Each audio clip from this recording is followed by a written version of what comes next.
السلام علیکم، آپ دیکھ رہے ہیں جیو لاو HD TV اور میں ہوں سلیم طاہر۔ ایک نظر ڈالتے ہیں آج کی نیوز پر۔ مکران کوسٹل ہائی وے پر دہشت گردوں کے حملے میں شہید ہونے والے FC بلوچستان کے جوانوں کو خراج عقیدت پیش کرنے کے لیے سبی یوتھ اتحاد، جنرل ہندو ویلفیئر، سیاسی و سماجی اور اقلیتی برادری کی جانب سے ساکی چوک پر شمعیں روشن کی گئیں۔ پاک فوج سے اظہار یکجہتی کے لیے ساکی چوک سے چاندنی چوک تک ریلی بھی نکالی گئی اور پاک فوج کے حق میں نعرے بازی بھی کی گئی۔ اس حوالے سے دیکھتے ہیں عباس چشتی کی یہ رپورٹ۔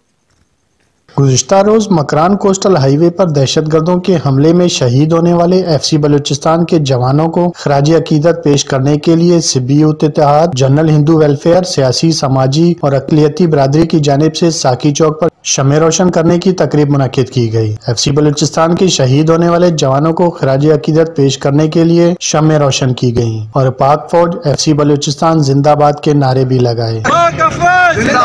اس موقع پر سبی یوتھ اتحاد کے چیئرمین سردارزادہ ابراہیم خان باروزئی، صاحبان ویلفیئر ٹرسٹ کے عبید اللہ رین و دیگر نے FC بلوچستان کے شہید ہونے والے جوانوں کو خراج عقیدت پیش کرتے ہوئے کہا کہ یہ جو شمع آج ہم لوگ جلا رہے ہیں یہاں پر، یہ ان سیکورٹی فورسز کے شہید نوجوانوں کے اعزاز میں ہم یہ شمع جلا رہے ہیں جنہوں نے اپنی جانیں تو قربان کر دی، لیکن ملک، وطن اور اس وطن کی عوام پر کوئی بھی آنچ آنے نہیں دی۔ جو ہمارے سیکورٹی فورسز شہید ہوئے ہیں وزیرستان میں اور کوسٹل ہائی وے پہ، صاحبان ویلفیئر ٹرسٹ کی طرف سے ہمیں بڑا افسوس ہوا، جس کی ہم شدید مذمت کرتے ہیں۔ ہم اس کی پرزور مذمت کرتے ہیں اور پاک افواج کو یہ یقین دلاتے ہیں کہ انشاءاللہ تعالی ہم ہر محاذ پر اور سویلین محاذ پر ہم ہر ٹائم آپ کو سپورٹ کرتے رہیں گے۔